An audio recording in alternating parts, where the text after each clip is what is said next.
Hello, andito po kami ngayon sa dagat.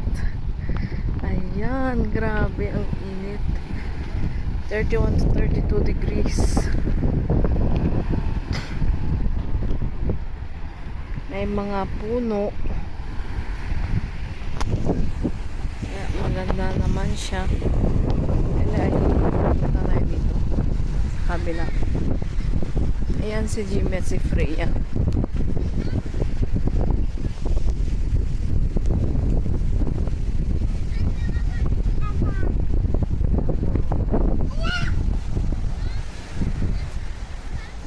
Siya. Ang ganda. Tapos ayan yung may mga stools dyan na pwede mong rentahan. 2 to 3 euros. Pero pag may payong 2 euros ata. Yung payong din.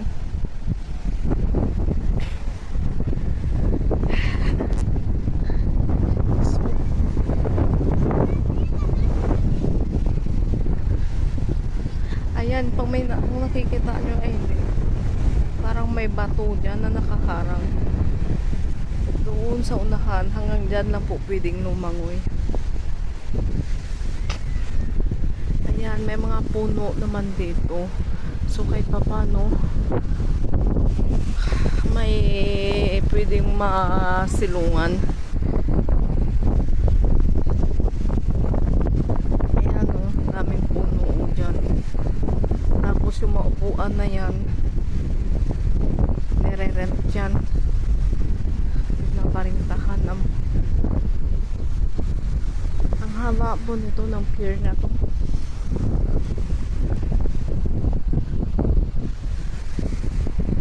Hanggang doon yan.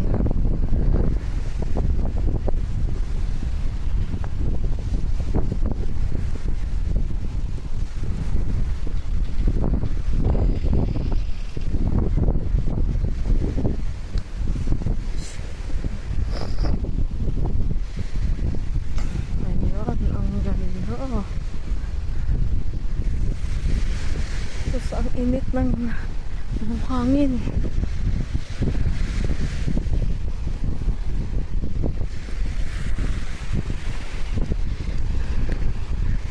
Mamaya kami mag-swimming kasi mainit pa. Sobrang init.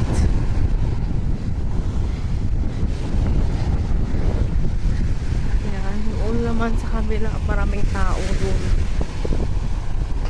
No, maraming tao doon.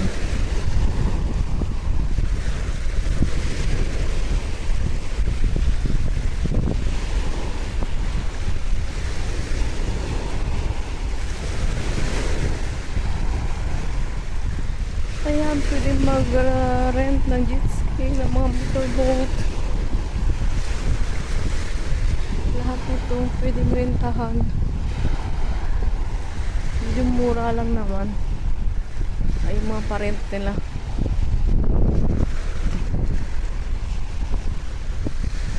Ayan, tapos dyan naman po may restaurant dyan. Ayan, kung pwede pag ginutom yung mga tao pwedeng kumain.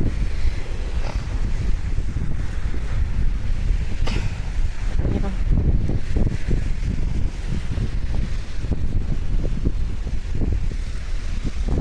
Mainit, pupunta ako sa taas.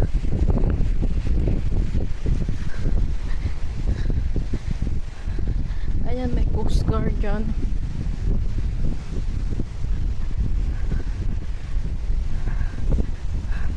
Tapos dyan naman may mga CR dyan, may bayad dyan 1 euro or 2 euros ata para after mong maligo sa dagat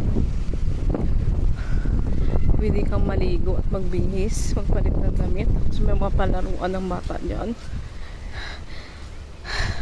bilihan ng mga ice cream, bilihan ng mga drinks, ng mga inumin. Ayan, hanggang doon yan. Pero maraming puno dito. So ayan,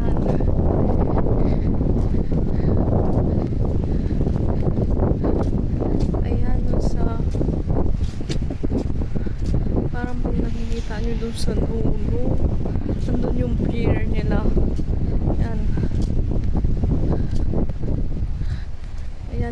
dito, ayan, may lakaran ng mga tao.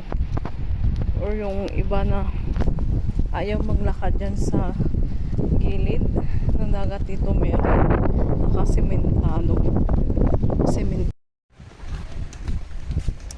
Ayan, si Freya. Nag-aantay po kami ng coffee. Kami bumili. Ayan, ayan. Mamaya pa po kami manilip kasi mainit pa. Sobrang init. Ayan. 32 degrees.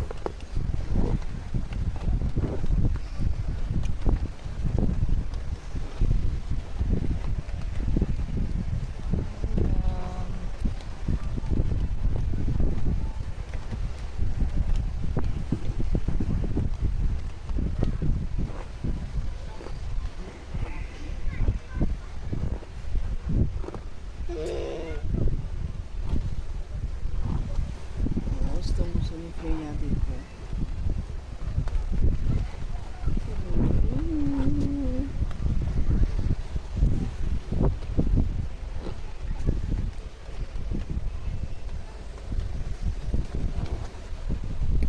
Gusto mo dito, Freya? Ayan po, nahulog po yung bata. Kanina, nahulog sa upuan.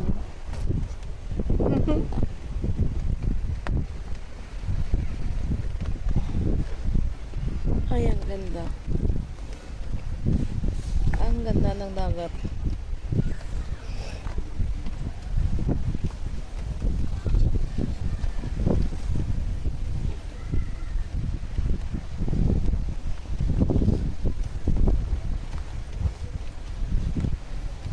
Ayan po.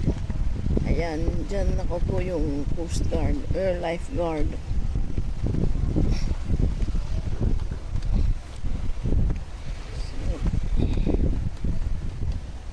Bye-bye.